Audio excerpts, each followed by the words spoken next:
Je vous en supplie, les gars, ne restez pas les bras croisés à rien faire.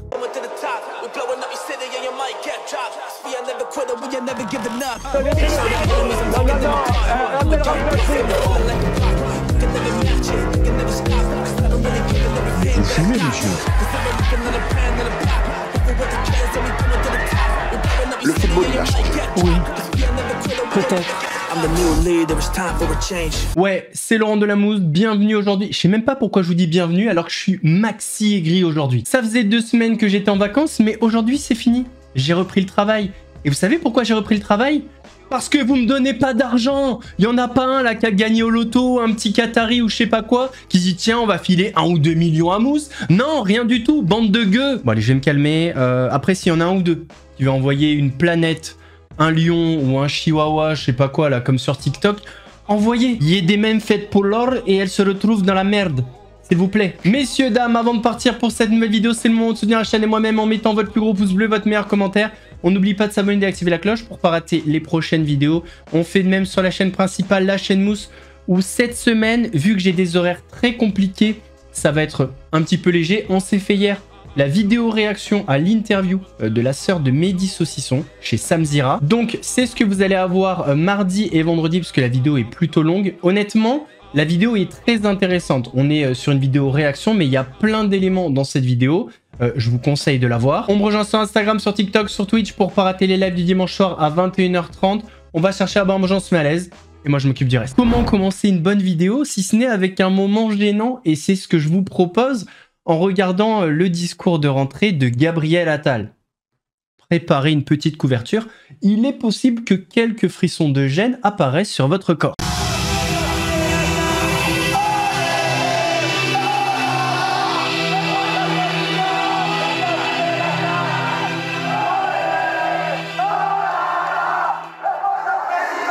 Chers amis, chers amis, chers amis,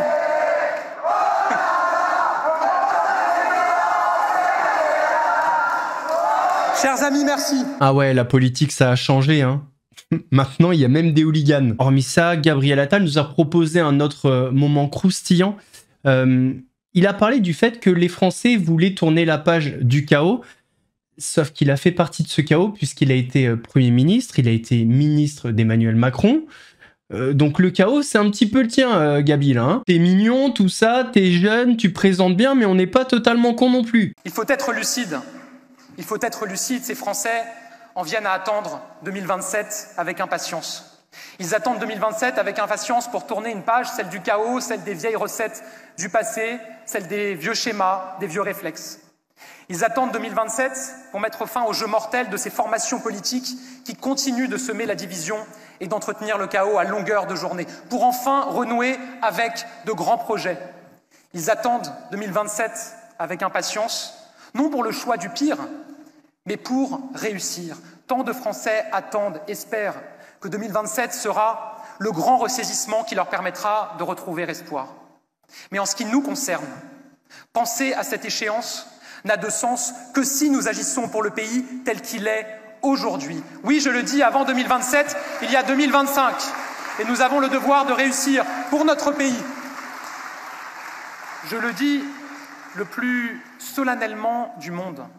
Aucun d'entre nous ne souhaite le chaos. Nous ne serons jamais de ceux qui déstabilisent, de ceux qui bloquent, de ceux qui empêchent. Nous serons de ceux, toujours, qui cherchent le compromis, non par stratégie, mais par devoir, car nous n'avons pas d'autre choix. Je sais pas si vous connaissez l'émission Vrai ou Faux sur France Info. C'est une émission qui lutte contre la désinformation et ils ont fait un petit sujet sur Charlie Kirk. Voici une vidéo qui dure un petit peu plus de 2 minutes où Vrai ou Faux est venu débunker des propos de Charlie Kirk. Il était le visage de la jeunesse républicaine aux États-Unis. Charlie Kirk, militant d'extrême droite, s'était fait connaître grâce à ses performances oratoires. Je m'appelle Charlie Kirk, je suis le fondateur de Turning Point et je suis entouré de 20 étudiants woke. Est-ce que tu penses qu'il faut lutter contre le meurtre? Oui, bien sûr. Donc l'avortement devrait être illégal. Des prises de position controversées et souvent appuyées sur de la désinformation. Avec un aplomb à toute épreuve, Charlie Kirk niait par exemple la réalité du dérèglement climatique et attaquait souvent la communauté scientifique. Le changement climatique est seulement un déguisement du marxisme. C'est une idéologie marxiste camouflée sous un discours de changement climatique. Dès 2016, il a mis son charisme au service de Donald Trump pour tenter de séduire les jeunes électeurs américains. Après la défaite de son candidat en 2020, il a relayé les théories conspirationnistes sur la manipulation de l'élection. Pourquoi est-ce que les procédures de signature ont été changées en Géorgie? Pourquoi est-ce que certaines personnes ont été écartées du comptage des voix? Pour soutenir ces affirmations, il n'hésite pas à tordre la réalité. En 2018, il affirmait que des gilets jaunes soutenaient Donald Trump. Les Français scandent « Nous voulons Trump » dans les rues de Paris. Pourtant, les images dont il parle n'ont pas été prises en France. Elles viennent d'une manifestation de militants d'extrême droite au Royaume-Uni. Mais c'est dans ses diatribes contre les Afro-Américains qu'il allait le plus loin. Ici, il accusait par exemple 4 femmes noires influentes, dont Michelle Obama, d'avoir été favorisées pour leur couleur de peau. Vous n'avez pas les capacités intellectuelles pour occuper ces postes. Joy Reid, Michelle Obama ont volé la place de personnes blanches. Vous n'êtes pas assez intelligente pour être là. Il avait aussi mis en doute la cause du décès de George Floyd, victime de violences policières en 2020. George Floyd n'a pas été tué par le policier. Il est surtout mort d'une overdose. C'est faux, mais Charlie Kirk n'a jamais cessé de défendre cette théorie. Ce genre de propos lui auront permis de rassembler plus de 10 millions d'abonnés sur ses réseaux et de devenir une des égéries de l'extrême droite américaine.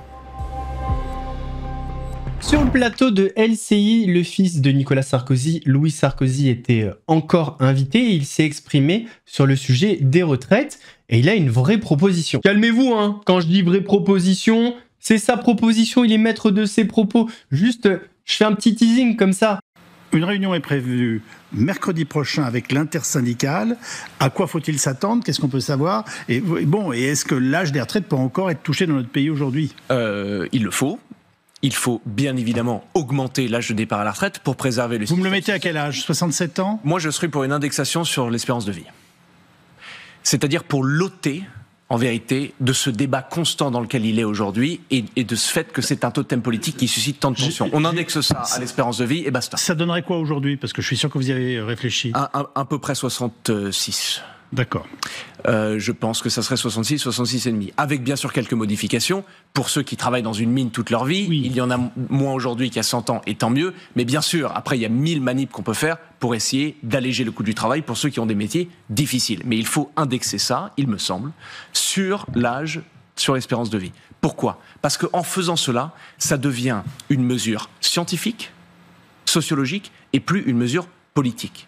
On ne peut plus se dire « moi je suis 62 ans, moi je suis 67 » et c'est comme ça. D'ailleurs le Danemark le fait ainsi et ce débat, mais c'est miraculeux, n'existe pas chez eux.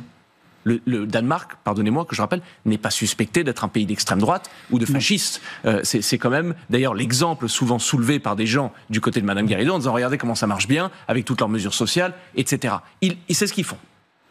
Alors, pourquoi ne pas faire de même? Les propos de Louis Sarkozy ont suscité de vives réactions puisque l'espérance de vie n'est pas la même en fonction du milieu social, de votre métier, mais aussi le sexe. Et ça, c'était un vrai sujet. En effet, en 2024, l'espérance de vie des femmes en France est de 85 ans,6, alors que l'espérance de vie des hommes est de 80 ans. Donc par rapport à cette mesure et pour d'autres choses, Louis Sarkozy a été raillé sur les réseaux sociaux. Bon, faut savoir qu'en ce moment, c'est pas facile pour lui. Il se fait un petit peu défoncer. Il devient un mème malgré lui. On a une séquence qui pourrait devenir culte. Je vous la montre juste maintenant. Avant de vous la montrer, cette vidéo est réalisée sans trucage, sans intelligence artificielle. On est dans le réel. J'ai goûté une mangue en Colombie. Après 1h30 de balade à cheval. Je ne savais pas qu'un fruit pouvait avoir un tel goût. Hier en live, je vous avais parlé d'un jeune homme qui avait été tabassé par des mecs à la sortie de l'école. Et en fait, Inoxtag s'est exprimé sur le sujet. Il a eu des mots très justes. C'est important qu'un mec comme Inoxtag s'exprime parce qu'il a une communauté très jeune. Et pour le coup, je trouve qu'il a eu les bons mots. Les gars, faut vraiment être des sous pour faire faire ça à un mec. Il faut être inhumain pour faire ça. S'il y a un mec dans le chat qui voit des gens faire ça, je vous en supplie les gars, ne restez pas les bras croisés à rien faire. Soit vous êtes tout seul et vous pouvez rien faire parce qu'ils sont 6 et voilà. Et du coup ensuite vous venez en l'aide de celui qui s'est fait harceler et vous restez avec lui, vous parlez, vous essayez d'aller voir un responsable, tu vois, un daron ou quelqu'un qui va pouvoir vous aider. Sinon vous êtes plusieurs et vous faites quelque chose pour les arrêter. Je vous en supplie les gars. Et là c'est l'extrême. Mais des fois sans s'en rendre compte on peut harceler quelqu'un. Ça peut arriver tu vois de blaguer avec quelqu'un et peut-être qu'il le prend mal mais tu sais pas en lui. Ça se trouve il rentre chez lui le soir et il est pas bien. Et des fois tu vois quand t'es jeune tu peux être méchant sans t'en rendre compte. S'il vous plaît les gars essayez de prendre du recul sur ça. Il y a des jeunes, ils rentrent chez eux, ils sont tristes, ils sont malheureux, ils se font harceler. S'il vous plaît les gars, devenez potes avec ces gens-là, essayez de les inclure dans votre groupe. Même si, à premier abord, le mec, il a pas l'air d'être dans ton délire, il est un peu tout seul dans son coin. On n'a pas tous les mêmes tempéraments, il y a des gens, ils sont plus timides que d'autres. Si jamais il y a des gens dans votre classe qui sont un peu mis à l'écart, allez les voir. Juste vous leur demandez, salut, comment tu vas? Parlez avec lui en mode vous vous renseignez. Même si vous voulez pas être forcément pote avec, essayez de l'inclure et tout. Et même si vous êtes pas pote, au moins tous les jours, vous lui demandez un peu comment ça va sa life et tout. Et petit à petit, peut-être vous deviendrez pote avec, mais au moins vous le laissez pas tout seul à être triste, quoi.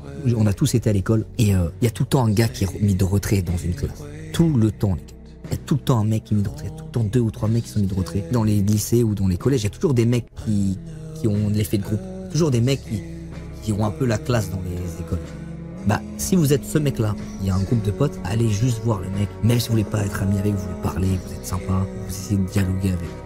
Parce que ces gens-là, malheureusement, après, frère, ça marque à vie, quoi. Parce que quand on est jeune, c'est là qu'on se façonne.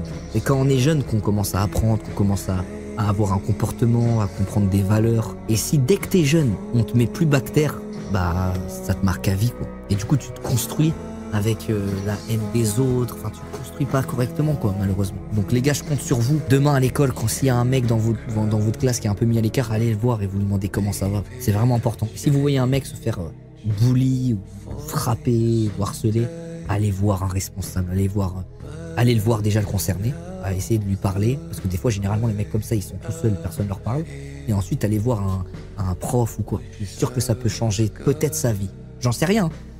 Ça se trouve ça changera rien les gars, mais peut-être ça changera sa vie, tu sais pas, ça se trouve t'as créé une possibilité de ce mec changer peut-être quelque chose dans sa life. Donc je compte sur vous les gars, je compte sur vous.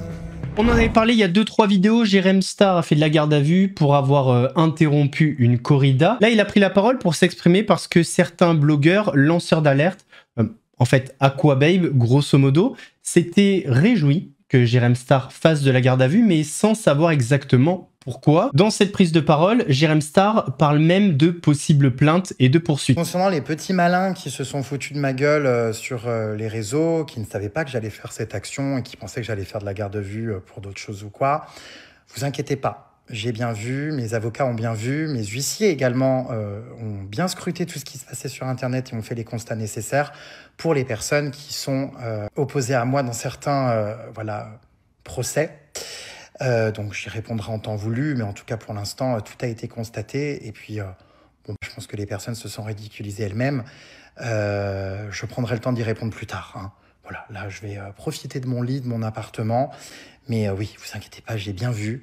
Là évidemment j'ai mon énergie à mettre à contribution d'une cause, j'ai des messages importants à véhiculer et pas mal d'apparitions médiatiques à gérer, parce qu'en fait, le plus important, finalement, c'est pas ma garde à vue. Enfin, tout le monde a parlé que de ça dans les articles et compagnie. Mais c'est surtout la cause. Pour le reste, hein, pour les petits zigotos qui font le buzz sur Internet et racontent n'importe quoi à mon égard, vous inquiétez pas, le moment arrivera et ils seront tous remis en place. Sur le plateau de CNews, on a une scène assez cocasse entre Pascal Praud et Sarah Salman. En fait, Pascal Praud a appris que pour une certaine fête juive, eh bien, le siège dans la synagogue était payant. Synagogue, oui. Faut payer le jour de Rosh Hashanah, faut payer l'entrée de Bah, vous la payez synagogue. votre place à la synagogue, oui. Toujours. Bah oui. Non, mais ça, Pourquoi c'est gratuit à l'église? Bah, oui, c'est gratuit à l'église. Effectivement, c'est gratuit à l'église. Oui, bien sûr. C'est-à-dire non, le jour. Non, c'est pas le cinéma. Oui, j'entends, mais le jour de Rosh Hashanah, on met une pièce dans le panier ou un billet, mais ça c'est autre chose. La quête est. Non, mais vous avez des prix qui sont différents. Par exemple, si vous êtes au fond, c'est pas le même prix qu'au premier rang. Ah ouais. Non mais c'est intéressant parce que vous savez ça, voilà, tout le monde ne sait pas ça, mais ça pour n'importe quelle synagogue, n'importe quel jour de l'année? Non, pour Rosh Hashanah. Oui, pour Rosh Hashanah. Ah oui. Ah oui, pour l'office, un office un vendredi ou un samedi, vous rentrez comme ça. Est-ce que je peux rectifier quelque chose à l'antenne? Tout à l'heure, j'ai dit que l'entrée à la synagogue pour Rosh Hashanah était payante, et il y a quelqu'un qui m'écrit, que je ne connais pas, mais qui me dit à juste titre que c'est le siège qui est payant et pas l'entrée. Bon, voilà. Merci. Merci. Merci, cher ami. Ça dans les archives européennes. Qu'est-ce que vous appelez le siège? C'est la place qui est payante? Oui, oui, le siège, oui. Oui, mais, le siège, la quand place. vous entrez... vous pouvez être debout, c'est ça que vous dire, Sarah? C'est comme si vous me disiez le cinéma, c'est pas payant, c'est le siège du cinéma qui est payant. C'est pareil. Je comprends pas. C'est pour ça que j'ai marqué un petit temps d'hésitation. C'était le temps de compréhension. Non, mais... Ça veut dire que tu peux rentrer et rester debout, c'est pas payant. Oui, mais c'est ce que je comprends. Mais bon, normalement, les gens prennent leur place. Non, je lis un message qu'on m'a écrit à juste titre. Mais si tu sais, si on lisait tous les messages... Oui, mais j'en ouvre pas souvent, et là j'en ouvre un qui m'a semblé pertinent. Alors, il n'y a aucune attaque, commencez pas à me dire antisémite, je sais pas quoi, c'est juste la séquence qui est drôle. Après, peut-être que les synagogues vivent grâce à leurs fidèles, j'en sais rien. Là, je suis dans aucune religion, je sais pas, mais la séquence était marrante. Sur TikTok, Olive paraît un petit peu tendu en ce moment, il nous fait des raccourcis. Alors, il y a juste une personne qui lui a demandé combien il gagnait, il s'est fait taxer de macroniste ou de mélenchoniste. Bon, on peut rien demander. Combien gagne Olive? Bah en tout cas, moi je suis pas payé par le peuple. Donc peu importe combien gagne Olive, on s'en bat les couilles. Moi je suis pas payé avec les impôts des Français, mon père. Donc le macroniste de mes couilles, tu peux repartir d'où tu viens. Parce que eux, les politiques, sont payés avec les impôts et les taxes des Français. Pas moi, hein. Pas moi. Absolument pas. Donc ne confonds pas tout, le petit macroniste. Tu vois, ta petite phrase là, bah ça marche pas, tu l'as dans le fion. Même si demain, moi, je gagne 100 000 € du fruit de mon travail, c'est mon problème à moi. Ça sort pas de la poche des Français. Ah, c'est toute la différence, ma couille. Alors là, qu'est-ce que tu nous dis maintenant?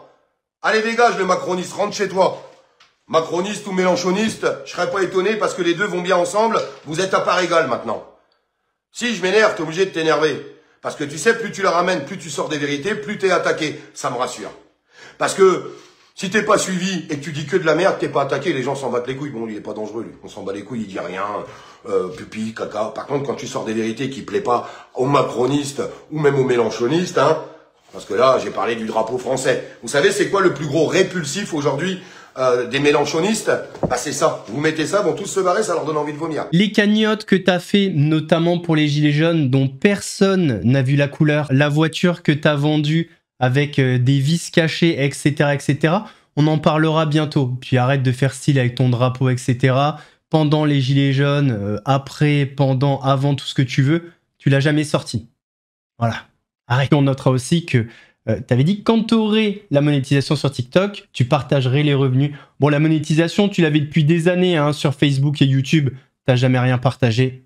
Mais bon, on terminera sur le procès de Delphine Jubilard qui a disparu en 2020. Le principal suspect dans cette affaire, c'est Cédric Jubilard, 38 ans, qui avait même fait des aveux à sa nouvelle compagne. Ce sont les dernières images connues de Delphine Jubilard vivante, saisies par une caméra de vidéosurveillance dans un parking.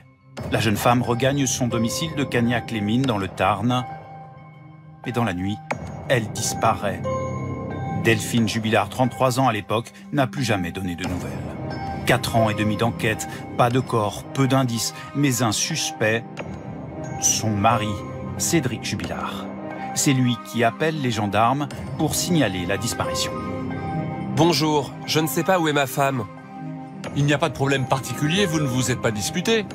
Non, non, non, on est en instance de divorce, mais ça se passe bien. Très vite, les enquêteurs sont intrigués par le comportement incohérent, disent-ils, du mari, qui les reçoit dans une étrange tenue. Un pyjama de type panda avec la capuche à oreille et la queue. Quelques mois plus tard, Cédric Jubilard est arrêté puis incarcéré. Dans cette affaire, pas de preuves, mais pour les juges, un faisceau d'indices. D'abord, le téléphone du suspect coupé la nuit de la disparition. Une voisine qui entend des hurlements de femmes vers 23 h. Et cette paire de lunettes appartenant à Delphine Jubilard retrouvée dans le salon, brisée. Mais il y a surtout le témoignage du jeune fils du couple, 7 ans, qui relate une altercation entre ses parents. Il entend ses parents se disputer, il se lève et il voit un échange entre son père et sa mère. Et un échange de coups, il dit en fait. Hein. Devant les juges, Cédric Jubilard a toujours clamé son innocence. Mais au parloir, il aurait confié à une ex-compagne avoir enterré le corps dans un terrain vague. On a avoué qu'il avait repéré cet endroit-là un mois avant, en passant devant cet endroit pour aller sur un chantier. Il m'a dit l'avoir étranglé chez eux, sur le canapé. Cédric Jubilard n'a jamais fait de telles confidences, assurent ses avocats. Ils promettent des explications au procès. Mais là, au moins, il va pouvoir s'exprimer et vous allez le voir tel qu'il est. Pendant un mois, la personnalité de Cédric Jubilard sera au centre des débats devant la cour d'assises du Tarn. Messieurs, dames, on arrive à la fin de cette vidéo. J'espère qu'elle vous a plu. Si c'est le cas, votre plus gros pouce bleu, votre meilleur commentaire. On n'oublie pas de s'abonner et d'activer la cloche pour ne pas rater les prochaines vidéos. On fait de même sur la chaîne principale, la chaîne Mousse, où demain, vous avez la vidéo réaction à l'interview de Sam Zira, une interview qu'il a fait avec la sœur de Mehdi Saucisson, Samira. On me rejoint sur Instagram, sur TikTok, sur Twitch pour pas rater les lives du dimanche soir à 21h30. Nous, on se donne rendez-vous mercredi. En attendant, prenez soin de vous. Laurent Delamousse vous salue.